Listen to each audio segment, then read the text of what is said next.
Cara membuat tamis keju di rumah yang enak, gurih, bikin nagih. Cocok untuk sarapan pagi ataupun camilan-camilan. Mau tahu cara buatnya?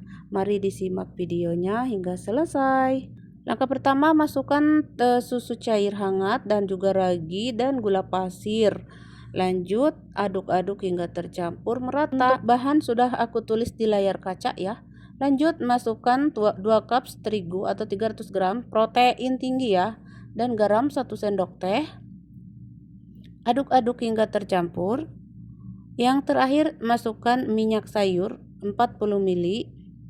Aduk-aduk kembali hingga tercampur. Selanjutnya di sini akan saya uleni dengan tangan ya, tanpa mixer. Kalaupun mau pakai mixer juga boleh ya, lebih bagus. Lanjut saya uleni hingga kalis ya teman-teman. Di sini saya nguleninnya kurang lebih 5 menitan ya. Cara nguleninnya seperti nyuci baju, kadang aku banting juga tuh seperti ini. Pokoknya mah hingga kalis we-nya tuhnya teman-teman. Nah, kalau sudah, tutup dengan baskom tadi dan diamkan 1 jam. Dan setelah 1 jam kita lihat adonan sudah mengembang sekali. Lanjut di sini saya kempiskan dulu ya. Kemudian dibagi-bagi adonannya menjadi 5 bagian. Selanjutnya setelah dibagi-bagi mah dironding dulu, dibuletin hingga bulat-bulat bulenang seperti ini.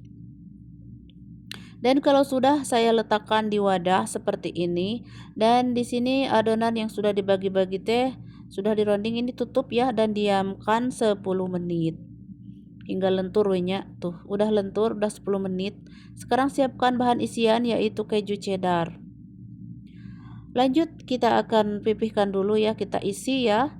Pipihkan adonan satu-satu lalu isi satu persatu dengan keju cheddar. Dan buntel-buntel dibungkus-bungkus seperti ini. Tuh gampang ya, pleplet dulu tuh seperti ini. Balikin lagi ke wadah tadi, lanjut kita isi lagi. Pokoknya mah lanjutkan semua isi hingga selesai ya. Dan kalau sudah selesai, saya diamkan kembali 10 menit ya hingga lentur. Nah, udah lentur, sekarang pipihkan, hilas tipis-tipis, kasih taburan dulu ya biar tidak melengket pas menggilingnya atau menggilasnya. Pipihkan aja tipis seperti ini, sebesar piring. Tuh kayak gini tipis ya. Dan di sini akan saya pipihkan semuanya ya.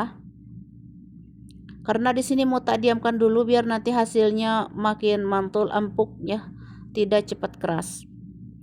Nah, kalau sudah, letakkan di wadah seperti ini. Dialasi dengan serbet bersih ya, khusus roti, bukan untuk kekeset ya. Lalu ditutup ya dengan plastik atau supra dan diamkan 30 menit. Nah, di resep ini saya mau tak diamkan dulu ya teman-teman, 30 menit setelah dipipihkan teh, nggak langsung dibakar ya, biar hasilnya makin empuk surempuk tuh, tidak mudah keras ya. Nah, ini sudah 30 menit, panaskan oven ya dan letakkan loyang di dalamnya. Siapkan sodokan. Lalu letakkan si tamis yang sudah didiamkan 30 menit, lalu ditusuk-tusuk dengan jari hingga berpori, kararhok seperti ini, tidak kararhok ya, cuman berpori aja. Lalu olesi dengan susu cair seperti ini. Lalu taburi habat soda dan wijen ya. Dan setelah ini akan saya panggang dengan suhu 180, api bawah dulu. Sebentar aja lalu api atas. Jadi manggangnya tidak lama ya, karena aku pakai api besar dan apinya nyala atas bawah. Kalau sudah yang bawah naikin ke atas. Nah, ini sudah matang, angkat dan letakkan di wadah seperti ini. Nah, roti tamis kejunya sudah matang semua, sudah siap disajikan bersama susu karak ya, atau teh manis atau susu gitu ya. Nah, untuk teksturnya juga empuk, lembut, dan ini wangi sekali ketika keluar dari oven teh teman-teman. Wangi sekali, wangi habat soda, wangi wijennya, wangi kejunya, wangi semua, pokoknya mah cobain ya teman-teman. Kalau teman-teman tidak mau pakai keju nggak apa-apa ya, polos aja, nanti harus bikin cocolnya ya. Oke. Kalau sudah, jangan dibiarkan ngedarai karena cepat keras, jadi wayahna harus dimasukin ke kantong plastik. Oke, seperti itu ya teman-teman.